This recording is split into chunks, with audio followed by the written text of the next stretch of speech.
కాశ్మీర్ హర్యానా ఎన్నికల్లో జనం నాడి దొరకలేదా? ఒకటి కాదు రెండు కాదు, దాదాపు అన్ని ఎగ్జిట్ పోల్ అంచనాలు ఫెయిల్ అయ్యాయి.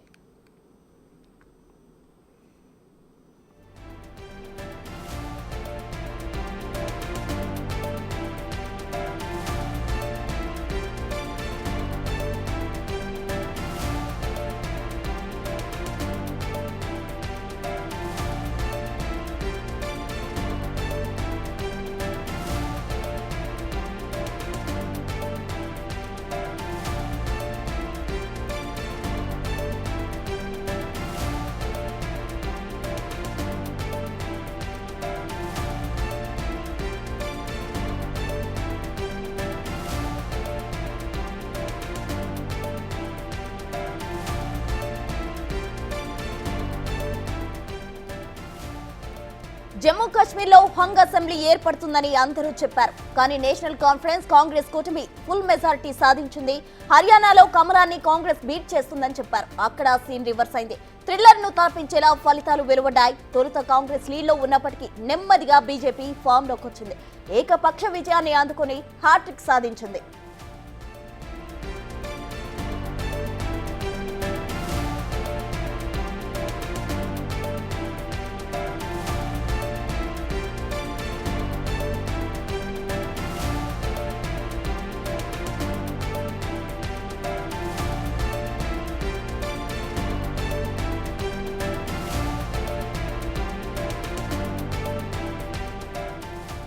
జమ్మూ కాశ్మీర్ హర్యానా అసెంబ్లీ ఎన్నికల్లో ఎగ్జిట్ పోల్స్ అంచనాలు ఎందుకు తారుమారయ్యాయి?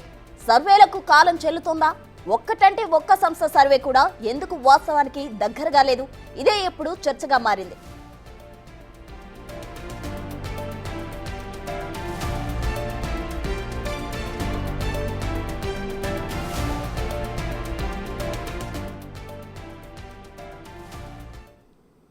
జమ్మూ కాశ్మీర్లో అసెంబ్లీ ఎన్నికల కౌంటింగ్ ముగిసింది. ఎగ్జిట్ పోల్స్ చెప్పినట్టుగానే అక్కడ హంగ్ అసెంబ్లీ ఏర్పాటు కానుంది. నేషనల్ కాన్ఫరెన్స్ కాంగ్రెస్ కలిసి ప్రభుత్వాన్ని ఏర్పాటు చేయనున్నాయి. జమ్మూ కాశ్మీర్లో 90 స్థానాలుండగా 42 స్థానాలు గెలుచుకుని నేషనల్ కాన్ఫరెన్స్ అతిపెద్ద పార్టీగా అవతరించింది. మిత్రపక్షం కాంగ్రెస్ 6 స్థానాల్లో విజయం సాధించింది. దీంతో మెజార్టీ మార్కు దాటింది. ఇక బీజేపీ 29 స్థానాలు గెలుచుకుని జమ్మూ కాశ్మీర్ అసెంబ్లీలో రెండో అతిపెద్ద పార్టీగా ఏర్పడింది. మాజీ సీఎం మెహబూబా ముఫ్తీ నేతృత్వంలోని పీడీపీ పెద్దగా ప్రభావం చూపించలేదు. కేవలం 3 చోట్ల విజయం సాధించింది. ఆర్టికల్ 370 రద్దు తర్వాత జరిగిన ఎన్నికల్లో కశ్మీర్ ప్రజలు బీజేపీకి వ్యతిరేకంగా తీర్పు చెప్పారు.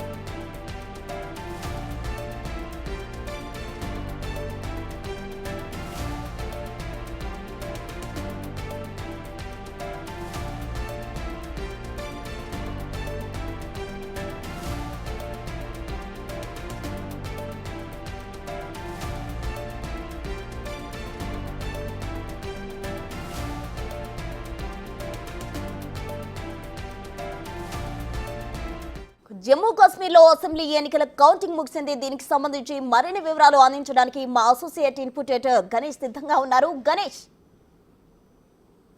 ఎందుకంటే జమ్మూ కాశ్మీర్ ఫలితాలతో పాటు హర్యానాకు సంబంధించిన ఫలితాల కోసం ఉత్కంఠగా చాలా ఎదురు చూసాం. ఉదయం నుంచి కూడా దాదాపు ఉదయం 8 గంటల నుంచి పోస్టల్ బ్యాలెట్ జరిగిన తర్వాత 8:30కి ఏదైతే ఈవీఎంల ద్వారా ఓటింగ్ ప్రారంభమైందో క్షణక్షణం ఒక ఉత్కంఠ, అంటే T20 మ్యాచ్లను తలపించేలాగా ఏ పార్టీకి ఎన్ని సీట్లు వస్తాయి అనేది ఆ బాక్సులు తెరుస్తున్న కొలది అంటే దాదాపు 3 నుంచి 20 వరకు 8 వరకు ఉన్న ఆ పరిస్థితులు అయితే చాలా వరకు ఉన్నాయి. ఇలాంటి దాంట్లోనే అంటే పూర్తిగా ఏ పార్టీ అధికారంలోకి వస్తుందనేది జమ్మూ కాశ్మీర్ కావచ్చు, హర్యానా కావచ్చు, అప్పటికి అనేక సంస్థలు సర్వేలు నిర్వహించాయి. మరోవైపు ఎగ్జిట్ పోల్స్ ఇచ్చాయి.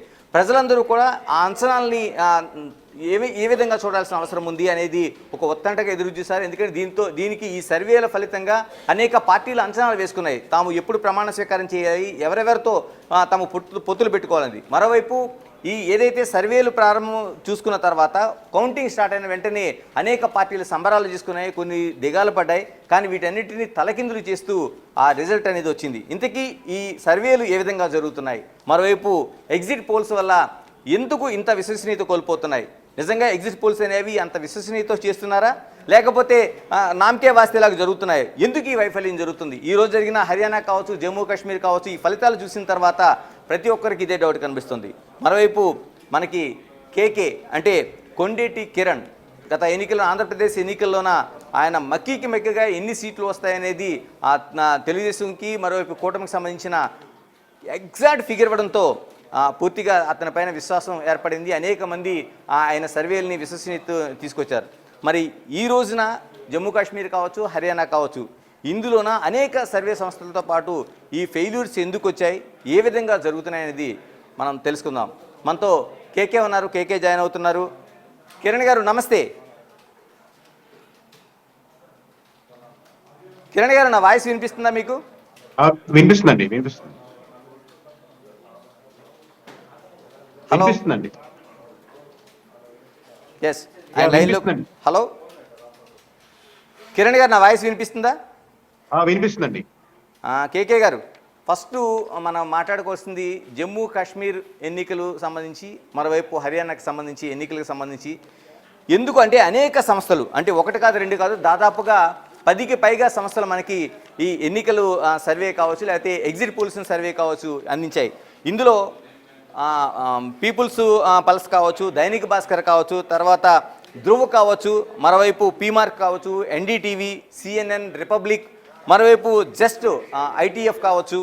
ఇలాగా మీ సర్వేతో పాటు కేకే సర్వే కూడా వెలువడింది. సీ వాటర్ అంటే చాలా వరకు ఎన్నికల్లోన సీ వాటర్ అనేది చాలా వరకు ఫాలో అవుతూ ఉన్నారు. దీంతోపాటు కాశ్మీరీకి సంబంధించిన ది కాశ్మీరీ ఆర్గనైజేషన్ కూడా జమ్మూ కాశ్మీర్కి సంబంధించిన వాళ్ళు సర్వే కావచ్చు, తర్వాత ఎగ్జిట్ పోల్ కావచ్చు ఇచ్చారు. టోటల్గా అంటే జమ్మూ కాశ్మీర్లకు సంబంధించి లేదా హర్యానాకు సంబంధించి, హర్యానాలో ఖచ్చితంగా కాంగ్రెస్ ప్రభుత్వం ఏర్పడుతుందనేది అనేక సంస్థలు చెప్పినాయి, ఇంక్లూడింగ్ కేకే సర్వేతో పాటు. మరోవైపు జమ్మూ కాశ్మీర్లోన అసలు ఏ పార్టీకి సరైన మెజారిటీ రాదు, ఎందుకంటే అది పూర్తిగా హంగు ఏర్పడే అవకాశం ఉందనేది ఖచ్చితంగా చెప్పారు. కేకే గారు, మీరు చూశారు ఉదయం నుంచి వచ్చిన తర్వాత ఇప్పుడు 49 ఏదైతే ఈ సర్వేలోన జమ్మూ కాశ్మీర్లో హంగు ఏర్పడుతుంది అనుకున్నారో, అక్కడ కాంగ్రెస్కి తన కూటమితో 49 స్థానాలు, అంటే మ్యాజిక్ ఫిగర్ 46 అయితే 49 స్థానాలు వచ్చినాయి. అటు హర్యానాలోన అసలు బీజేపీ ఎక్కడా కూడా రాదు అనుకునే పరిస్థితుల మధ్య బీజేపీకి అంటే కాంగ్రెస్కి ఎడ్జ్ ఇచ్చారు. కాంగ్రెస్ ఖచ్చితంగా గవర్నమెంట్ ఏర్పాటు చేస్తుందని హర్యానాలో చెప్పారు. ఎందుకంటే బీజేపీకి ఉండే గతంలో ఆ వైఫల్యాలు కావచ్చు, మిగతా అంశాలు కావచ్చు, అంటే వీటన్నిటి చూసుకున్న తర్వాత అక్కడ పూర్తి విరుద్ధంగా బీజేపీ సింగిల్గా తన 3వ అంటే హ్యాట్రిక్ని నమోదు చేసింది పార్టీ. ఎందుకు ఇలా జరుగుతుంది? నేను స్ట్రైట్గా మిమ్మల్ని అడగదలుచుకున్నాను, ఎందుకు ఈ సర్వేలు ఫెయిల్ అవుతున్నాయి? అంటే మీకు ఆ వాటర్ నాడి తెలుస్తుందా, తెలియటం లేదా? అంటే ఒకటండి, మిగతా సర్వే కంపెనీస్ గురించి నేను కమెంట్ చేయలేను. బట్ మనం ఫస్ట్ నుంచి చెప్తున్నట్టు జమ్మూ కాశ్మీర్ కానీ హర్యానా కానీ రాబోతున్న ఎలక్షన్స్ లో కానీ బీజేపీ చాలా టఫ్ ఫైట్ ఎదుర్కొంటుంది. చాలా కష్టం. ఇదే ప్యాటర్న్ లో వెళ్తే మనకు కాంగ్రెస్ కి వర్సెస్ బీజేపీ ఎక్కడ జరుగుతుందో కాంగ్రెస్ మోర్ ఫేవర్ గా ఉంటుందని చెప్పాం. సో జమ్మూ అండ్ కాశ్మీర్ లో నేషనల్ కాన్ఫరెన్స్ కానీ కాంగ్రెస్ కానీ కూటమి ఖచ్చితంగా మంచి విజయాన్ని అందుకుంటుంది అనుకున్నాం. సో దాని తగ్గట్టుగా వచ్చింది. But coming back to Haryana, ఒకటి నేను మిగతా సర్వీస్ గురించి నేను కమెంట్ చేయలేదు, కానీ మనకి ఏపీలో ఒకటి నేను అబ్జర్వ్ చేసింది ఏంటంటే, మనం ఎమ్మెల్యేస్ దగ్గర నుంచి ఆర్డర్స్ తీసుకొని బూత్ లెవెల్లో సర్వే చేస్తుంటాం. So every booth in detail గా విలేజ్ లెవెల్లో కానీ విలేజ్ లెవెల్లో చేస్తుంటాం. బట్ హర్యానాకు వచ్చేసరికి మన కేకే సర్వీస్ సొంతంగా మనం హర్యానాలో మనమే చేద్దామని మనమే డిసైడ్ చేసుకొని మనం ఏ ఎమ్మెల్యేని, ఏ ఎంపీని, ఏ పొలిటికల్ పార్టీని కాంటాక్ట్ కాకుండా మనం చేసాం. సో దాంట్లో టఫ్ ఫైట్లుగా మేము అనుకున్నటువంటి నియోజకవర్గాలు ఫస్ట్ తీసుకొని వాటిని వెరిఫై చేసి ఇది కన్ఫామ్ గా బీజేపీ కొడుతుంది, ఇది కన్ఫామ్ గా కాంగ్రెస్ కొడుతుంది అన్నప్పుడు మనకు వాటిలో వెరిఫై చేయడం జరిగింది. బట్ ఓవరాల్ గా ఫిగర్ మనకు పర్సంటేజ్ పరంగా చూసుకుంటే రెండుకి 39% వచ్చింది చివరికి ఓట్ బ్యాంకింగ్. మాకు ఇంకొక మా సర్వే ప్రకారం అయితే యాక్చువల్లీ 4 to 5% ఇంకా అధికంగా రావాలి. బట్ ఎక్కడ మిస్ అయ్యామనేది అదర్స్ మోస్ట్లీ ఒక 12% వరకు వెళ్ళిపోయిందండి. సో అక్కడ మోస్ట్లీ డిఫరెన్స్ వచ్చింది. ఇంకా షాకింగ్ ఏంటంటే జాట్ బెల్ట్ ఏదైతే ఉందో బాగా అగెనిస్ట్ కనపడిందో అక్కడ కూడా బీజేపీ పుంజుకుంది. ఆల్మోస్ట్ ఇప్పుడు మన మ్యాజిక్ ఫిగర్ కి 1-2 సీట్లు ఎక్స్ట్రాగా రాబట్టుకుంది. పర్సంటేజ్ పరంగా సమానంగా రాగలిగినా కానీ సీట్ల పరంగా అయితే చాలా డిఫరెన్షియేట్ కనపడింది. దీని ఏదో మామూలుగా దీన్ని బ్యాక్ లాగా లేకపోతే ఫెయిల్యూర్ లాగా తీసుకోవట్లేదండి. ఇది మంచి లెసన్ లాగా తీసుకొని రేపు మహారాష్ట్ర మేము చేయాలనుకునే సర్వేకి దీన్ని చాలా స్ట్రాంగ్ గా ఇంకా గట్టిగా ప్రతి నియోజకవర్గంలో ప్రతి విలేజ్ బూత్ లెవెల్లో చేసి మళ్ళీ గెట్ బ్యాక్ అవుదామని అనుకుంటున్నామండి. వేరే సర్వేస్ గురించి నేను కేకే కామెంట్ గారు చేయను. ఇక్కడే చిన్న ప్రశ్న. మీరు అంటుంది ఒక పాఠంలా తీసుకుంటున్నాం అంటున్నారు, కానీ అటు రాజకీయ పార్టీలకు కావచ్చు, లేకపోతే ప్రజలు అంటే మీ సర్వేలను చూస్తున్న వాళ్ళకి కావచ్చు ఒక గుణపాఠంలా మారుతున్నాయి. ఎగ్జాంపుల్ హర్యానాకి సంబంధించి మీరు చూస్తే 90 సీట్ల మొత్తానికి దాదాపు 75 సీట్లు కాంగ్రెస్కి వస్తాయని చెప్పారు, 11 సీట్లు బీజేపీకి వస్తాయని, ఇతరులకు మిగిలిన సీట్లు వస్తాయని చెప్పారు. దీనికి పూర్తి భిన్నంగా నేను హర్యానా కోసం మాట్లాడుతున్నాను. పూర్తిగా దానికి క్వైట్ ఆపోజిట్లో బీజేపీ గవర్నమెంట్ ఫామ్ చేసింది. కరెక్ట్. అలాగే ఇనిషియల్ గా మీరు చూస్తే మీరు ఆల్రెడీ నాకు ఇంట్రొడక్షన్ చెప్పినట్టు ట్రెండింగ్ ఫస్ట్ ఇనిషియల్ గా చాలా యాస్టీజ్ గానే నెంబర్స్ కనపడ్డాయి మనకు పోస్టల్ బ్యాలెట్ ఓపెన్ చేసినప్పుడు కానీ ఇనిషియల్ గా కానీ. బట్ గోయింగ్ ఫార్వర్డ్ అయ్యే కొద్ది ఫిగర్స్ చాలా డ్రాస్టికల్ గా చేంజ్ అయినాయి. Where also in shock. అంటే ఆబ్వియస్లీ మేము కొన్ని లెసన్స్ నేర్చుకుంటాం దీని నుంచి, ఎందుకంటే మేము ఏ పార్టీతో కాంటాక్ట్ ఇండివిజువల్ గా చేసాం కాబట్టి. సో ఇది ఒక లెసన్ లాగే ఫీల్ అవుతున్నాం. ఇలా ఎందుకు అనుకుంటున్నా అంటే నాట్ ఓన్లీ మీరు కేకే సంస్థే కాదు, మిగతా అనేక సంస్థలు అంటే అదే అవును, సీ correct. ఓటర్ కావచ్చు, ఇప్పుడు మిగతా కావచ్చు. ఇదే కదండి మీకు ఒక్క సంస్థ కూడా మీకు హర్యానాలో ఖచ్చితంగా కాంగ్రెస్ ఓడిపోబోతుంది బీజేపీ గెలుస్తున్న సర్వే సంస్థ ఎటువంటి నెంబర్స్ అటు ఇటు ఉండొచ్చు, ఒకటి ఎక్కువ ఉండొచ్చు ఒకటి తక్కువ ఉండొచ్చు, అది వేరే విషయం. బట్ ఒక్కటి కూడా మీకు ఎటువంటి దగ్గర కూడా లేదు. అంటే నేను అందుకనే మీకు స్ట్రైట్గా అడగదలుచుకున్నాను, ఎందుకు జనం నాడి దొరకటం లేదా, నిజంగా మీరు జెన్యున్గా ఈ సర్వేలు చేయటం లేదా? లేదు అంటే నేను అదే వేరే చెప్పలేను కానీ, బట్ జనాలు నాడి దొరకపోవడం అనేది ఇన్ డీటెయిల్ గా ఇంకొంచెం మోర్ గా చేయాలి, ఇంకొక లేయర్ ఎక్స్ట్రా యాడ్ చేసుకోవాలి అనేది, కానీ దొరకడం అనేది ఏముండదండి. అంటే ఎందుకు ఫెయిల్ అవుతున్నాయి నేను అంటుంది, ఇంత ఫెయిల్యూరు అసలు నిజంగా మనం చాలా ఎన్నికల్లో చూస్తుంటాం. ఎక్కడో ఒకటి మీది లాస్ట్ టైం చూస్తే ఒక వండరు, ఎందుకంటే తెలుగు రాష్ట్రాల్లోన మీ పైన అతిపెద్ద చర్చ జరిగింది. ఎందుకంటే మీరు ఎగ్జాక్ట్ ఫిగర్ ఏదైతే ఇచ్చారో అంటే అంటే గెలిచే పార్టీ కాదు, ఓడిపోయే పార్టీ కూడా ఎన్ని సీట్లు వస్తాయి మీరు నిర్ధారణ చేశారు మీరు ఉన్నది. ఇప్పుడు ఎందుకు అంత ఫెయిల్యూర్ కనిపిస్తుంది? ప్లస్ దీంట్లో కూడా చూస్తే మేబీ నెంబర్ పరంగా తేడా వచ్చు. ఇప్పుడు మనం ఐఎన్ఎల్డీ ఎక్కడ గెలుస్తుందో ఐఎన్ఎల్డీ ఎక్కడ గెలిచింది, ఇండిపెండెంట్లు చెప్పాం, ఇండిపెండెంట్లు ఇక్కడ మెజారిటీ ఉంది, మంచి మెజారిటీ వచ్చాయి. బీజేపీ చెప్పిన సీట్స్ అన్ని మంచి మెజారిటీ వచ్చాయి. కాంగ్రెస్ లో మనకు టైట్ ఫైట్ లో ఉన్నాయి, ఒక 15-20 నియోజకవర్గాలు అలా వెళ్ళడం జరిగిందండి. మెయిన్ ఇప్పుడు ప్రస్తుతానికి ఇంకా మేము రీసెర్చ్ చేసుకోవాలి, పోస్ట్ మార్టం చేసుకోవాలి. బట్ ఇనిషియల్ గా మాకు కనపడింది ఏంటంటే ఒక 15 నియోజకవర్గాలు కాంగ్రెస్ ఖచ్చితంగా గెలుచుకుంటున్న నియోజకవర్గాలు చిన్న ఎడ్జ్లతోనే అది బీజేపీ కైవసం చేసుకోవడం జరిగింది. సో అక్కడ మేజర్ డిఫరెన్స్ కనపడింది అనిపిస్తుంది. సో ఫిగర్ అనేది మినిమం ఖచ్చితంగా 65 దాటుద్ది అనేది స్ట్రాంగ్ గా మేము కూడా బిలీవ్ చేసామండి. అందుకే గంటాపదంగా మేము చెప్పగలిగాము 65 దాటుతుందని. బట్ చాలా డ్రాస్టిక్ డిఫరెన్స్ పర్సంటేజ్ పరంగా ఉన్నప్పటికి కూడా కొద్దిగా 3-4% డిఫరెన్స్ అది పుంజుకోవడం వల్ల, ప్లస్ అదర్స్ ఇందా చెప్పినట్టుగా 12% ఓట్ బ్యాంకింగ్ అదర్స్ కి ఎక్కువ పుల్ చేయడం వల్ల 3-4% బ్యాక్ లాక్ అయింది. దానివల్ల హ్యూజ్ డిఫరెన్స్ కనపడింది మీకు. కేకే గారు, మనం ముందుగా హర్యానా కోసం మాట్లాడుకుందాం, ఎందుకంటే హర్యానా దానిపైన అనేక చర్చలు జరిగినాయి. హర్యానా గురించి డిస్కస్ చేస్తున్నాం. హర్యానా కోసం ముందుగా మనం మాట్లాడుకుందాం. హర్యానాలోన ప్రధానంగా మనకి జవాన్, కిసాన్, మరోవైపు ఫైల్మాన్, ఈ 3 నినాదాలతోని పూర్తిగా బీజేపీ అక్కడ సిట్టింగ్ పార్టీగా ఉంది కాబట్టి ఫెయిల్యూర్ ఖచ్చితంగా అవుతుంది. ఎందుకంటే మనం రైతుల ఆందోళన చూసాం, తర్వాత ఫైల్మాన్ సంబంధించిన ఇష్యూస్ని మనం చూసాం, తర్వాత జవాన్కి సంబంధించింది అంటే అగ్నివీర్కి సంబంధించి ఎంత ఆందోళన జరిగిందో మనం చూసాం. అంటే ఈ 3 మీ అంచనాలకు దొరకలేదా, లేకపోతే పబ్లిక్ అలా అనుకోలేదా? దొరికింది సార్. అది ఆబ్వియస్లీ నేను మీరు చెప్పిన 3 పాయింట్స్ యాక్సెప్ట్ చేస్తాను. ఇప్పుడు అగ్నివీర్ మీద ఇప్పుడు మనకు హర్యానాలో ఒక చాలా స్ట్రాంగ్ బిల్డ్ ఉంటుంది. ఇప్పుడు మనకు వాల్ అగెనిస్ట్ ఉన్నారు. మన రైతు ఉద్యమాలు మీరు లైవ్ గానే చూస్తుంటారు, అన్ని ఎక్కువ ఫాలో అయి ఉంటారు నాకంటే కూడా. సో అది ఎక్కువ అగెనిస్ట్ ఉన్నారు. అలాగే 10 years నుంచి కట్టర్ గారి మీద వాళ్ళ మీద వ్యతిరేకున్నారు. సో అందుకే మీకు పర్సంటేజ్ ఆఫ్ ఓట్ బ్యాంకింగ్ ఇద్దరు 39% వచ్చి ఆగారు. బట్ ఎక్స్ట్రా 3-4% పుల్ చేయడంలో, ఎక్కడో అదర్స్ కి ఓట్ బ్యాంకింగ్ పుల్ చేయడంలో, లాస్ట్ మూమెంట్ ఎలక్షన్ ఇంజనీరింగ్ చేయడంలో కాంగ్రెస్ కొద్దిగా విఫలమైంది అనుకుంటాను. బట్ ఇట్స్ వాళ్ళు ఫెయిల్యూర్ అయ్యారు కాబట్టి అని కాదు కదా, మనం అన్ని అంచనా వేసుకొని మనం చెప్తాం. So it's our failure also. ఆ ఎక్స్ట్రా 3-4% ని మనం సరిగ్గా ప్రిడిక్ట్ చేయలేకపోయాం. ఒక రీజన్ ఏంటంటే మనం ఇంకా బూత్ లెవెల్లో ఇంకొంచెం డెప్త్ గా మనం ఇంతకుముందు ఏపీలో చేసినట్టుగా ఆర్డర్స్ తీసుకొని అట్లా చేస్తుంటే వేరే విధంగా ఉండేది. సో మనం మండల లెవెల్లోనో లేకపోతే నియోజకవర్గ లెవెల్లోనో చేయడం కాబట్టి మేబీ ఆ 3-4% నుంచి ఎడ్జ్ ఇంకా బాగా చేయాలని అనిపిస్తుంది. అంటే ఎగ్జిట్ పోల్స్ని ఒక్కసారి పక్కన పెడితే బీజేపీ 2 సార్లు అధికారంలో ఉన్న పార్టీ, మరోవైపు అనేక సమస్యలు ఉన్నాయి మనం ఇప్పుడు చెప్పుకున్నట్టు. ఎక్కడ బీజేపీకి కలిసి వచ్చిందంటారు? హర్యానాకి సంబంధించి సిట్టింగ్ పార్టీగా ఉంది, ఇప్పుడు 89 స్థానాల్లో వాళ్ళు పోటీ చేశారు. ఇప్పుడు ఎక్కడ కలిసి వచ్చిన అంశాలు ఏంటి? అసలు ప్రజలు అంత విశ్వసనీయత బీజేపీ పైన మూడోసారి కూడా పెట్టడానికి బలమైన కారణం ఏదో ఉండుంటుంది కదా? ప్రధాన కారణం ఇది కాంగ్రెస్ ఆ ఓట్ బ్యాంకింగ్ ఎక్స్ట్రా, అంటే ఆబ్వియస్ గా కోర్ ఉన్న ఓట్ బ్యాంకింగ్ బీజేపీకి ఉంటుందండి. అప్పుడు చెప్పాను, ఇప్పుడు చెప్తున్నాను. బట్ ఆ ఎక్స్ట్రా ఏదైతే డిఫరెన్షియేట్ చేస్తున్నారు, యాంటీ గిమ్మర్స్ ఓటింగ్ అంటున్నారో, ఆ ఎక్స్ట్రా పర్సంటేజ్ అనేది అదర్స్ కి కొంతమంది షిఫ్ట్ చేయగలిగింది. ఎలక్షన్ ఇంజనీరింగ్ కొంచెం వాళ్ళ నుంచి సెపరేట్ గా వాళ్ళని, అంటే అండర్స్టాండింగ్ తో పెట్టినటువంటి క్యాండిడేట్లు వాళ్ళు పుల్ చేయగలిగారు. కాంగ్రెస్ దాన్ని పుల్ చేయలేకపోయింది. క్యాండిడేట్స్ నియామకంలో కానీ, అక్కడ ఉన్నటువంటి లీడర్షిప్, హుడ్డా గారికి ఇంకో మేడం గారికి ఉన్నటువంటి ఇష్యూస్ లో కానీ అది ఎక్కడో వెనకాల పడింది. సో మేజర్ ఫ్యాక్టర్స్ అనిపిస్తున్నాయి. ఈవెన్ దో వాళ్ళు రెడీగా ఉన్నప్పుడు కూడా ఓట్ బ్యాంకింగ్ టర్న్ చేసుకున్నానికి వీళ్ళు కరెక్ట్ టర్న్ చేసుకోలేకపోయారు దాన్ని. ఇలాగా నేషనల్ లోక్దల్ పార్టీ ఉంది అక్కడ. మనం చాలా చాలా పెద్ద పార్టీగా అంత గతంలో దాన్ని చూసాం, ఆ నాయకులను చూసాం. వాళ్ళు బీఎస్పీతో కూడా పొత్తు పెట్టుకొని ఒక ప్రయాణం చేశారు. అంటే కనీసం అది ఏమాత్రం ఆ ప్లే చేయలేకపోయింది. కరెక్ట్. అంటే అదే ఐఎన్డిఎల్ కి మామూలుగా ఓవరాల్ గా సోర్స్ కోల్పోయిందండి. మన సిర్సా జిల్లాలోనే మాత్రం కనపడుతుంది ఆ జిల్లా మాత్రం ఓవర్లాలి. సో ఆ జిల్లాలో ఆయనకి ఐఎన్ఎల్డి వస్తుందని చెప్పాం మనం.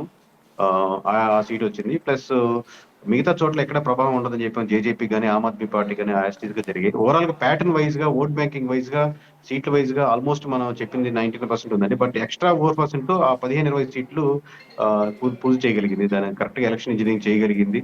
వీళ్ళు సరిగ్గా చేసుకోలేకపోయారు. కేకే గారు ప్రత్యేకంగా మనం హర్యానాలోన అరవింద్ కేజ్రీవాల్ ఆప్ కోసం మాట్లాడుకోవాల్సిన పరిస్థితులు ఉన్నాయి. ఎందుకంటే దాదాపుగా 88 స్థానాల్లో ఆ పార్టీ పోటీ చేసింది. అరవింద్ కేజ్రీవాల్ భూమిపుత్రగా తనని తాను ఎస్టాబ్లిష్ చేసుకున్నారు. ఎందుకంటే చాలా వరకు అంటే ఎక్కడైతే ఢిల్లీ కావచ్చు, అక్కడ తర్వాత పంజాబ్ కావచ్చు, మిగతా చోట్ల వచ్చిన తర్వాత ఎందుకు ఆ పార్టీ ఎక్కడ వైఫల్యం కనిపించింది మనకి? కరెక్ట్ అండి. ఆమ్ ఆద్మీ పార్టీ గురించి మనం ఫస్ట్ నుంచి ఎగ్జిట్ పోల్స్ అప్పుడు కానీ ముందు నుంచి నేను పెద్ద దగ్గర చెప్తున్నాను. అక్కడ ఎక్కడో వాళ్ళ దగ్గర అసోసియేషన్ వాళ్ళిద్దరు ఘటబంధన్లో డిలే అయింది. సో అక్కడ డిలే అవడంతో వాళ్ళు 10 సీట్లు 5 సీట్లు ఎక్స్పెక్ట్ ఇస్తా అన్నారు. వీళ్ళేమో 20 సీట్స్ ఇస్తున్నారు. లేట్ అయ్యే కొద్ది ఏమైందంటే ఆ సీట్స్ ఎట్లాగో వీళ్ళు గెలవరు అనేది ఆ ఓట్ బ్యాంకింగ్ ఎంతో కొంత అదర్స్ కో, ఎంతో కొంత కాంగ్రెస్ కో వెళ్ళగలిగింది. సో అదర్స్ కొంచెం ఎక్కువ పూల్ చేయడంలో ఆ ఓట్ బ్యాంకింగ్ కంప్లీట్ గా బీజేపీకి ఫెచ్ అయింది. ఆ డిలే చేయడంలో కానీ, ఓవరాల్ గా నిర్ణయం తీసుకోవడంలో కానీ. ఇదే కదా ఆమ్ ఆద్మీ పార్టీ కాదు, జేజేపీ గురించి, ఐఎన్ఎల్టీ గురించి, ఇండిపెండెంట్ గురించి, ఓటింగ్ పర్సంటేజ్ గురించి ఆల్మోస్ట్ మనం యాక్యురేట్ గానే వచ్చింది ఆల్మోస్ట్ ప్రతి దగ్గర. ఓన్లీ ఆ 4% ఎక్స్ట్రా మనం అనుకున్నటువంటి ఓట్ బ్యాంకింగ్ తగ్గడంతో ఆ టైట్ ఫైట్ లో బీజేపీకి ఎక్స్ట్రా సీట్లు రావడం జరిగింది. అంటే ఇప్పుడు కాంగ్రెస్ 15-20 చోట్ల రావడంతో కాదండి, కాంగ్రెస్ పూర్తిగా ఇంత వైఫల్యానికి ఆప్ ప్రధాన పాత్ర అనుకోవచ్చా? వన్ ఆఫ్ ది రీజన్ అండి. మరోవైపు మనం జమ్మూ కాశ్మీర్కి సంబంధించిన ఒక మనం రిజల్ట్ చూద్దాం. చాలామంది హంగానే ఇచ్చారు. అంటే మీరంటే ఆ రెండు పార్టీలకు సంబంధించింది ఒక అలయన్స్తో వచ్చే అవకాశం ఉందని కేకే సర్వేని మేము చూసాం, అది అక్కడ వరకు వచ్చింది. మిగతా వాళ్ళు ఎందుకు ఆ సర్వేలోనా అంటే దాదాపు 370 ఆర్టికల్ ప్రభావం అనేది, అంటే బీజేపీ దాన్ని రద్దు చేసిన తర్వాత దానిపైన ఎన్నికలు అంటే ఉంచాలా వద్దనే దానిపైన జరుగుతుంది. కాబట్టి బీజేపీ పూర్తిగా అక్కడ దానిపైన ఒక బేస్ పెట్టుకుంది. ఎందుకంటే ఖచ్చితంగా 370 ఆర్టికల్ తనకి కలిసి వస్తుంది. మరోవైపు భద్రత పెరిగింది, తర్వాత టూరిజం పెరిగింది, ఇలాగ అనేక అంశాలను చెప్పుకుంటూ వచ్చారు. ఎక్కడ ఎందుకని 370 ఆర్టికల్ సంబంధించి ఎందుకు విశ్వసనీయత పెట్టుకోలేకపోయింది పార్టీ? అది ఇప్పుడు అంటే రెండు మాట్లాడతాం సార్. ఇప్పుడు మోస్ట్లీ ఇప్పుడు మనం ఎక్కడైతే మిస్ అయ్యామో దాని మీద ఎక్కువ కాన్సన్ట్రేషన్ అయిపోద్ది. ఇక్కడ ఆమ్ ఆద్మీ పార్టీ, జేజేపీ గురించి, ఐఎన్ఎల్డీ గురించి, ఇండిపెండెంట్ గురించి, ఓటింగ్ పర్సంటేజ్ గురించి అంతా ట్రూ అయింది. బట్ నెంబర్స్ పరంగా డిఫరెన్షియేట్ చేయడానికి ఎక్కువ కాన్సన్ట్రేషన్ అయిపోద్ది. At the same time Jammu Kashmir లో ఇంకా మనకు సర్వే చేయడం కానీ, అక్కడ డేటా తెచ్చుకోవడం కానీ, అక్కడ మాట్లాడడం కానీ ఇంకా కష్టం. బట్ స్టిల్ మనం వాళ్ళతో మాట్లాడుతూ, వాళ్ళతో అక్కడ చేపిస్తూ, అక్కడ అబ్జర్వ్ చేస్తూ కీన్ గా మనం ఫస్ట్ నుంచి డే 1 నుంచి చెప్తున్నాను. ఇక్కడ నేషనల్ కాన్ఫరెన్స్ కానీ, కాంగ్రెస్ కానీ చాలా బలంగా ముందుకు రాబోతుంది. ఖచ్చితంగా గవర్నమెంట్ ఫామ్ చేస్తాయి. At the same time reasons ఏంటంటే అక్కడ స్టేట్ హుడ్ కోరుకుంటున్నారు. కంపల్సరీ బీజేపీ ఓన్ లో జమ్మూలో కొంచెం ఫేవర్ గా ఉన్నా కానీ కాశ్మీర్ లో ఆల్మోస్ట్ చాలా వరకు కష్టమని, వ్యాలీలో ఉన్న ఏరియాలో చాలా కష్టం అని చెప్తూనే ఉన్నాం. సో అదే ఫ్యాక్టర్స్ కనబడుతున్నాయి సార్. వాళ్ళు ఏంటంటే ఇప్పుడు మనకు ఆంధ్రప్రదేశ్ కి స్పెషల్ కేటగిరీ మనం స్టేటస్ ఎలా కోరుకుంటున్నాము, సో 370లో ఆ స్పెషల్ కేటగిరీషన్ వాళ్ళు ఇన్ని రోజులు ఎంజాయ్ చేసేసరికి దాన్ని ఉంచాలి అనేది బలంగా కోరుకుంటున్నారు. At the same time union territory చేసేయడం వల్ల ఆ స్టేట్ హుడ్ కోల్పోయిందని బలంగా నమ్ముతున్నారండి. మేబీ జమ్మూ కావచ్చు, అధిక శాతం వ్యాలీలో కావచ్చు. దాని ప్రభావమే ఇప్పుడు నేషనల్ కాన్ఫరెన్స్ కానీ, కాంగ్రెస్ కానీ ఆ కూటమికి ఇంత బలంగా ముందుకు రావడానికి ఉపయోగపడిందండి. కేకే గారు స్ట్రైట్గా ఇప్పుడు మిగతా అన్ని సర్వేలు చూసాం, జమ్మూ కాశ్మీర్ చూసాం, హర్యానా చూసాం. డైరెక్ట్గా నేను కేకే సర్వే కోసం మిమ్మల్ని అడగదలుచుకున్నాను. ఎందుకంటే కేకే సర్వే లాస్ట్ ఎన్నికల్లో ఒక విశ్వసనీయత ఉందనేది మీకోసం ఆ సోషల్ మీడియాలో ఆకాశానికి ఎత్తి తీసుకెళ్లారు.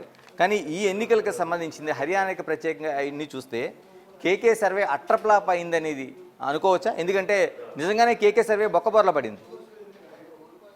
అంటే నేను అవతల కమెంట్స్ గురించి ఇంతకుముందు పొగిడినా, ఇప్పుడు తిట్టినా నాకు వ్యక్తిగతంగా కానీ కంపెనీకి కానీ ఎటువంటి డిఫరెన్స్ ఉండదండి. బట్ బికాస్ ఒకటి రెస్పాన్సిబుల్ మనం ఉండాల్సింది ఏంటంటే ఓవరాల్ గా మనం ఎవరికైనా ఎమ్మెల్యేకో, ఎంపీకో, ఒక పార్టీకో వాళ్ళు తీసుకొని లైబుల్ గా ఉండి మనం చేసి పెట్టి అది రాంగ్ అయితే అని. సో ఇక్కడ హర్యానా గురించి ఓన్లీ మనం మనం ఓన్ మనీ పెట్టుకొని మనం ఓన్ గా చేసుకోవడం జరిగింది. సో మా నెంబరు ఇలా కాన్ఫిడెంట్ గా చెప్పడం, దాంట్లో మెజారిటీ శాతం మనం చెప్పిన సీట్స్ లో బీజేపీకి మంచి మెజారిటీ వచ్చాయి. అలాగే కాంగ్రెస్ కి పక్కన పెడితే అంటే ఆ 20 సీట్స్ టైట్ ఫైట్ లో ఉన్నాయి, గెలుచుకోగలిగింది. అలాగే జేజేపీ గురించి, ఐఎన్ఎల్టీ గురించి, ఆమ్ ఆద్మీ పార్టీ గురించి ఇలా number of factors, Jat vote bank గురించి, సిర్సా జిల్లాలో ఎలా ఉంటుంది, రకరకాల జిల్లాల వారీగా చెప్పడం జరిగింది. సో కాకపోతే ఓవరాల్ గా మన ఫైనల్ నెంబర్ ఒకటి చూస్తారు కాబట్టి ఆ నెంబర్ లో ఈ టైట్ నియోజకవర్గంలో ఆ, ఖచ్చితంగా ఫెయిల్యూర్ అయితే యాక్సెప్ట్ చేయాలండి. దీన్ని ఒక లెసన్ లా తీసుకొని బొక్కబోల్తానో లేకపోతే అద్భుతమో అని నేను అట్లా ఏం నమ్మట్లేదు. సో ఇది ఒక ప్రాసెస్, ఎందుకంటే ఒక రోజుతో జరిగిపోయేది కాదు కదండి. ఇంకా నెంబర్ ఆఫ్ స్టేట్స్ ఉన్నాయి, నెంబర్ ఆఫ్ ఉంటుంది, లాంగ్ జర్నీలో ఉంటుంది. మీరు ఒక షో ఫెయిల్ అయినంత మాత్రాన రెండో షో చేయకుండా ఉండరు కదా. సో ఇదే ప్రాసెస్ ఏం కూడా. కేకే గారు అది కాదు నేను అంటుంది, కొండేటి కిరణ్ కోసం సోషల్ మీడియాలో ఆడుకుంటున్నారు. ఎందుకంటే మీరు చేసిన ఆ సర్వేని చూసుకుంటే మీరు చూస్తే మీకే అర్థమవుతుంది. ఎందుకంటే నిజంగానే మీ సర్వే ఇటువంటిది ఇంకా భవిష్యత్తులో ఎవరైనా నమ్మే అవకాశం ఉంటుంది అసలు మీ సర్వేని? అంటే ఒకటి సార్, ఇది మనకు అంటే జనరల్ ఎగ్జాంపుల్ సార్, మనకు బాగా మెచ్చుకుని నమ్మే హీరోకు ఫ్యాన్స్ ఉన్నట్టు, లేదా అపోజిషన్ ఈ సినిమా ఫెయిల్ అవ్వాలి, ఫ్లాప్ అవ్వాలని కోరుకునే ఉన్నట్టు, దీనికి పీక్ లో ఉన్నప్పుడు రెండూ ఉంటాయండి. సో మనం ఏదో ఇంతమంది ఫాలో అవుతున్నారని చెప్పి మనం గర్వపడకూడదు. రేపు ఎప్పుడైనా ఇట్లాంటి జరిగినప్పుడు నష్టపోకుండా మనం నెక్స్ట్ సినిమా బెటర్ గా చేయాలని ట్రై చేస్తున్నట్టు. సో మనం నెక్స్ట్ దీన్ని ఇంకా బలంగా తీసుకొని ఇంకా జాగ్రత్తగా ప్రతి బూత్ లెవెల్లో, నియోజకవర్గ లెవెల్లో కేకే చెప్పింది ఒక్క నియోజకవర్గం కూడా తప్పలేదు మహారాష్ట్రలోని. దీన్ని గర్వంగా దీన్ని ఇంకా మనం రెస్పాన్సిబుల్ గా చేయడానికి ట్రై చేస్తామండి. అంతేగాని అంటే ఏం ఎఫెక్ట్ ఇవ్వమండి మామూలుగా, అది పొగడ్తలు కానీ లేకపోతే ఇప్పుడు ఆబ్వియస్లీ మీరు చెప్పింది కరెక్టే. మోస్ట్లీ తిట్టేదానికి చాలా వీడియోస్ రెడీగా ఉండొచ్చు, చాలా మంది దొరికేట్రా కేకే అని చెప్పేదానికి రెడీగా ఉండొచ్చు, కానీ బట్ ఏం ఇంపాక్ట్ చూపించండి మన జర్నీ అయితే ఎక్కడ అంటే కాదు కేకే గారు, ఇది సక్సెస్ అయితే మీరు అమెరికాలో కూడా మీరు సర్వే చేస్తారని ఒక ప్రచారం అయితే జరుగుతుంది, నిజమేనా? అంటే యాక్చువల్లీ యుఎస్ది ప్లస్ హర్యానా, మహారాష్ట్ర ఆప్షన్ వచ్చిందండి. సో మేము ఆ టైంలో డిసిషన్ తీసుకోవాల్సి వచ్చింది ఇక్కడే చేద్దామా లేదని. So we started with Maharashtra అండి. బట్ ఇమీడియట్ గా మనకి ఎలక్షన్ కమిషన్ హర్యానా ముందు పెట్టి తర్వాత పెట్టేసరికి immediately we jumped into Haryana. Maharashtra slow phase లో పెట్టి ఎక్కువ హర్యానా పుష్ చేయడం జరిగింది. యాక్చువల్లీ యుఎస్ లో స్టార్ట్ చేద్దామని ప్లాన్ తో ఉండాం, బట్ రైట్ నో ఇప్పుడైతే చేయట్లేదు. కేకే గారు ఇక్కడే కాంగ్రెస్ కూడా ఒక విధమైన అంటే ఫలితాలు లేట్ అవ్వడం కావచ్చు, లేకపోతే అఫీషియల్ వెబ్సైట్లో అప్లోడ్ చేయడంలో కావచ్చు, చివరికి కంప్లైంట్ చేసింది. అంటే ఇప్పుడు కాంగ్రెస్ అంటుంది ఈవీఎంలో ట్యాంపరింగ్ అంటుంది. మీరు దీన్ని ఏ విధంగా చూడాల్సి అంటారు? అంటే నేను దాని గురించి కమెంట్ చేయనండి. ఎందుకంటే ఇప్పుడు నేను కమెంట్ చేసేదంటే మిగతా వేరే పొలిటీషియన్స్ చేసినట్టే. ఇప్పుడు మనం ఏదో చెప్పిన నెంబర్స్ రాలేదు కాబట్టి ఇది ఈవీఎం ట్యాంపరింగ్ అని చెప్పినట్టు ఉంటుంది. ఒక డిలే అయితే మటు నేను కూడా అబ్జర్వ్ చేశాను. ఎందుకంటే 1:30 కల్లా జమ్మూ అండ్ కాశ్మీర్ అంత కష్టమైంది అయిపోయినప్పుడు ఇది స్లోగా మనకు ఎలక్షన్ కమిషన్ లో అప్డేట్ చేయడానికి, ఇక్కడ రిజల్ట్స్ వచ్చేదానికి దాదాపు 3:30 వరకు జరగాల్సిన అవసరం లేదు. ఎందుకంటే 90 నియోజకవర్గాలు చాలా చిన్న, కంపారిటివ్లీ మనకు మహారాష్ట్ర 288 తో పోలిస్తే 90 అనేది చిన్నది. ఇంతకుముందు ఆంధ్రప్రదేశ్ తో పోలిసినా చాలా చిన్న 90 నియోజకవర్గాలు చాలా చిన్న. ఆ స్లో ఫేజ్ జరిగినైతే మాత్రం వాస్తవే. ఇప్పుడు చిన్న ఏ మాత్రం కమెంట్ చేసినా అది బాగోదు కాబట్టి కరెక్ట్ గా దాని మీద ఈవీఎంస్ మీద వాటి మీద కరెక్ట్ చేయరు. నా మిస్టేక్ మనం కరెక్ట్ చేసుకుని మా కంపెనీ ఎలా ముందుకెళ్ళాలి, ఇది మేబీ మా ఫెయిల్యూర్ గా నేను యాక్సెప్ట్ చేస్తానండి. ఎలాగంటే ఈ ఎన్నికల ప్రభావం జమ్మూ కాశ్మీర్, మరోవైపు హర్యానా, ఈ రెండు రాష్ట్రాల ప్రభావం అంటే ఒకవైపు బీజేపీ, ఒక కాంగ్రెస్ రెండు గెలుచుకున్నాయి. ఇవి మిగతా రాష్ట్రాల్లో జరగబోతున్న ఎన్నికలు, అటు మహారాష్ట్ర కావచ్చు, మిగతా మనకి చివరి వరకు జరిగే యూపీ ఎన్నికలు కావచ్చు, వీటన్నిటిపైన, అసెంబ్లీ ఎన్నికలపైన ఎలాంటి ప్రభావం చూపే అవకాశం ఉంటుంది? ఖచ్చితంగా ఉంటుందండి. ఇంతకుముందు దానికి స్టిక్ ఆన్ ఏంటాను, హర్యానా, మహారాష్ట్ర ఇవన్నీ వరుస పెట్టి కంటిన్యూస్ గా బీజేపీ గడ్డుకాలంగానే ఉంటుందని చెప్పారు. మీరు పర్సంటేజ్ వైజ్ గా చూడండి సార్, నేను ఏపీలో అయితే చాలా సార్లు కమెంట్ చేశాను. మీరు చూస్తే ఇక్కడ హర్యానాలో రెండు పార్టీలకి ఆల్మోస్ట్ సేమ్ పర్సంటేజ్ వచ్చింది. బట్ చిన్న పర్సంటేజ్ తేడాతో కొన్ని సీట్స్ చాలా వరకు కోల్పోవడం జరిగింది, లేదంటే మంచి మెజారిటీ వచ్చినది. బట్ దీనివల్ల అడ్వాంటేజ్, దీని ఎఫెక్ట్ ఏంటంటే మహారాష్ట్ర మీద ఆబ్వియస్లీ దే బూస్టప్ వస్తుంది. బీజేపీ వాళ్ళకి, కోర్టుగా పనిచేసే వాళ్ళకి ఇంకా ఎలా మనం గెలవగలుగుతాం మహారాష్ట్ర అనేది ఒక బూస్టప్ ఇచ్చేదానికి, ఎక్స్ట్రా ఫ్లేవర్ యాడ్ చేసేందుకు ఉపయోగపడుతుంది. అట్ ది సేమ్ టైం ఒక లెర్నింగ్ లెసన్ కూడా ఉంది కాంగ్రెస్ కి, ఇక్కడ ఎక్కడెక్కడ మిస్టేక్ చేశారు, ఆ ఎడ్జ్లు ఏం చేసుకోవాలి, ఎలా కూటమి కలుపుకొని వెళ్ళాలి అనేది. కేకే గారు 2019లో కూడా మీరు అక్కడ సర్వే చేశారు, తర్వాత మొన్న ఎన్నికల్లో చేశారు. అంటే అంతకుముందు ప్రచారం లేదు కానీ గడిచిన ఎన్నికల్లో మీకు ప్రచారం వచ్చింది. ప్రజల నుంచి స్ట్రైట్గా అంటే చాలామంది సోషల్ మీడియాలో కావచ్చు, మిగతా చోట కావచ్చు, కేవలం ప్రచార ఆర్భాటం కోసం, మీరు జనాల్లో కనిపించడం కోసం, లేదా మీ సంస్థలను ప్రచారం చేసుకోవడం కోసం ఒకటి జరుగుతుందనేది క్లియర్ కట్గా అడుగుతున్నారు. రెండో ప్రశ్న, ఒక్కొక్క దానికి ఎంతో కొంత తీసుకోకపోతే ఈ విధంగా ప్రజల్ని మభ్యపెట్టేలాగా లేకపోతే ఒక పూర్తిగా డైవర్షన్ చేసేలాగా ఇందులో డబ్బులు ఖచ్చితంగా ఇమిడి ఉన్నాయి, అందుకని ఆ డబ్బులు కాసిపడి ఇలాంటి సమస్యలు లెక్కగా మిక్కిలా వస్తున్నాయనే దానికి స్ట్రైట్గా మీరు ఏం ఆన్సర్ చెప్పదలుచుకుంటారు? అంటే ఒకటి ఇప్పుడు డబ్బులు కాసేపడి చేస్తున్నారు అనేది ఇప్పుడు ఆబ్వియస్ గా మనం బ్రాండ్ ఇప్పుడు కంపెనీ నడుపుతున్నాం అంటే మామూలుగా దానికి ఆ కంపెనీ ద్వారా మనీ జనరేట్ చేసేదానికి ఉపయోగపడుతుంది, ఎందుకంటే ఇంతమంది శాలరీస్ ఇవన్నీ ఇచ్చేదానికి. బట్ రాంగ్ గా వెళ్ళి ఇప్పుడు ఎవరి దగ్గర డబ్బులు తీసుకొని అటు చేస్తే మామూలు లాంగ్ టర్మ్ ఉండదని బలంగా నమ్ముతున్నాం. సో ఇది వచ్చేసి మామూలు ఇంతకుముందు ఏపీలో మనకి ఇండివిజువల్ గా అది వైసీపీ కానీ, టీడీపీ కానీ, ఎమ్మెల్యేలు కానీ, ఎంపీలు కానీ మనం ఆర్డర్ తీసుకొని వాళ్ళకి బూత్ లెవెల్ రిపోర్ట్ ఇవ్వడం జరిగేది. ఇదేంటంటే ఇండివిజువల్ గా మనకు ఓన్లీ మనం చూద్దాం, మనం స్టార్ట్ చేద్దామని చెప్పి జమ్మూ కాశ్మీర్ కానీ, హర్యానా కానీ, మహారాష్ట్ర కానీ, జార్ఖండ్ కానీ ఇవి ఓన్ గా స్టార్ట్ చేయం. ఆన్ ది వేలో మీన్ వేలో ఏదైనా పొలిటికల్ పార్టీ అప్రోచ్ అయ్యి డేటా కావాలి, అప్రోచ్ కావాలి, అది ఓకే. బట్ ఇనిషియల్లీ మాకు ఆర్డర్ తో స్టార్ట్ చేసిన నియోజకవర్గాలు లేదా రాష్ట్రాలు కాదు ఇవి. మన బ్రాండ్ ని ఖచ్చితంగా దేశవ్యాప్తంగా వెళ్ళాలి అని ఖచ్చితంగా మేము డిసైడ్ చేసుకుని ఇంటర్నల్ గా తక్కువ టైం ఉన్నా సరే హర్యానా చేద్దామని మేము ఇంటర్నల్ గా తీసుకుంది. ఏముంది, బ్రాండ్ ఏముందండి ఇంత ఫెయిల్యూర్ అయిన తర్వాత, అంటే పూర్తి క్వైట్ ఆపోజిట్లో రిజల్ట్స్ వస్తున్న తర్వాత ఇంకా బ్రాండ్ ఇమేజ్ ఏముంటుంది? కేవలం మీరు ఆ 2 రోజుల పాటు ప్రజల్లోనో లేకపోతే పొలిటికల్ లీడర్లో మీ పేరు, మీ సంస్థ పేరు నలగడం తప్పించి బ్రాండ్ ఇమేజ్ అంటున్నారు, దానికోసమే ప్రాకులాడుతున్నట్టుగా ఉంది కదా. కరెక్ట్, అది బ్రాండ్ ఇమేజ్ కోసమే పాకులాడుతున్నాం. అంటే యాక్యురసీ బ్రాండ్ అంటే ఏంటంటే వీళ్ళ నెంబర్స్ చెప్తే చాలా యాక్యురేట్ గా ఉంటుందని ట్రై చేస్తాం. జమ్మూ కాశ్మీర్ చెప్పినా కానీ, హర్యానా చెప్పినా కానీ, మహారాష్ట్ర కానీ, లేదా ఎవరి నెంబర్ అయినా మనం ఇచ్చినా మన పొలిటికల్ పార్టీ సేల్ చేసినా దగ్గరగా ఉంటుంది వీళ్ళని చెప్పేది. సో ఇక్కడ ఏంటి, ఆమ్ ఆద్మీ పార్టీకి మనం ఎగ్జాక్ట్ గా చెప్పాం, జేజేపీకి చెప్పాం, ఐఎన్ఎల్టీకి చెప్పాం, లేదా బీజేపీకి మనం చెప్పిన నియోజకవర్గాలు మెజారిటీ వచ్చాయి, లేదా జిల్లాల వారీగా చెప్పుకుంటూ వచ్చాం.